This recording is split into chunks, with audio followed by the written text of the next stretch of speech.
नमस्कार, मेरा नाम पंकज सूर्यवंशी। यूपी के हाथरस जिले जहां एक गांव में 14 सितंबर 2020 की सुबह एक बहुजन समाज की लड़की का गैंगरेप किया गया। जिला अस्पताल में उसे भर्ती किया गया। फिर उसे अलीगढ़ शिफ्ट किया गया, जहां वो कुछ दिन वेंटिलेटर पर रही। फिर उसे दिल्ली के सफदरजंग अस्पताल में एडमिट किया गया, जहां उसका कुछ दिन इलाज चला, लगभग 2 हफ्ते तक इलाज चला और 29 सितंबर 2020 की सुबह उसकी मृत्यु हो गई। घटना कुछ इस प्रकार हुई। 14 सितंबर की सुबह माँ, बेटी और भाई तीनों खेत में काम करने गए। माँ ने बेटे को बोल दिया कि तू दूसरी तरफ काम कर, और माँ और बेटी वहीं पर काम करने लगे। अब काम करते करते कुछ देर बाद माँ ने पीछे मुड़कर देखा तो बेटी नहीं दिखी। फिर माँ को बेटी की लड़की की चप्पल दिखी। खोजा गया तो लगभग 300 फीट की दूरी पर एक पेड़ के नीचे लड़की खून से लथपथ और घायल मिली। ई रिक्शा करके उसे अस्पताल ले जाया गया, जहां उसके लिए 2 से 3 अस्पताल बदले गए और लगभग 2 हफ्ते तक इलाज चला, 14 सितंबर से 29 सितंबर तक। और अनेक कोशिशें की गई उसे बचाने की, लेकिन सारी कोशिशें नाकाम रही और अंत में उसकी मृत्यु हो गई।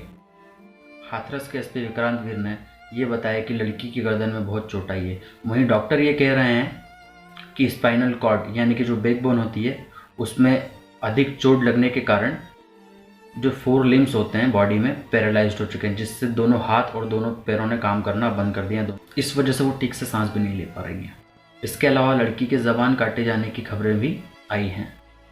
मेडिकल रिपोर्ट में ये भी आया था कि लड़की का गला दबाकर उसे जान से मारने की कोशिश की गई। एसपी विक्रांत वीर सिंह और डीएम प्रवीण कुमार लश्कर ने कहा कि लड़की की जीभ काटी जाने की खबर बिल्कुल भी सच नहीं है। परिवार के मुताबिक मुख्य आरोपी 20 साल का संदीप है। परिवार का कहना है कि संदीप उच्च जाति से आता है, इसलिए वो गांव के सभी बहुजन समाज के लोगों को परेशान करता आ रहा है कई सालों से।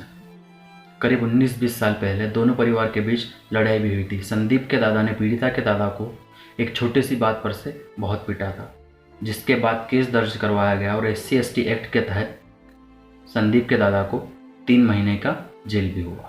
जिला अधिकारियों ने बताया कि गांव में लगभग 600 परिवार रहते हैं, जिसमें से 300 ठाकुर, 100 ब्राह्मण, 15 दलित और बाकी अदर कास्ट के परिवार रहते हैं। लड़की जब खून से लथपथ मिली तो कह रही थी कि संदीप ने किया है। लड़की का भाई, जो कि मजदूरी करता है, उसने संदीप के खिलाफ केस दर्ज करवाया। लड़की के भाई का कहना है कि अपर कास्ट वालों ने हमेशा से उन्हें नाम से बुलाया और जाति सूचक गाली का प्रयोग किया, मगर इन्होंने हमेशा उसे इग्नोर किया। संदीप शराबी भी था और गांव की अन्य लड़कियों को परेशान भी करता था, लेकिन डर की वजह से और उसका उच्च जाति की होने की वजह से आज तक किसी ने भी उसके खिलाफ कंप्लेंट नहीं करवाई। घटना के बाद पीड़िता को जब होश आया तो उसने पुलिस को बयान दिया कि 4 लड़कों ने मिलकर उसका गैंगरेप किया। पुलिस ने जब कार्रवाई की और जब पता किया तो चारों के नाम पता चले, संदीप और संदीप का अंकल रवि, तीसरा लवकुश, चौथा रामू। 3 पहले पकड़ा गए थे, लेकिन रामू को बाद में पकड़ा गया। घटना के बाद पीड़िता ने मां को बताया कि रवि और संदीप ने उससे पहले भी धमकी दी थी, इसलिए वो अधिकतर घर से बाहर नहीं निकलती थी।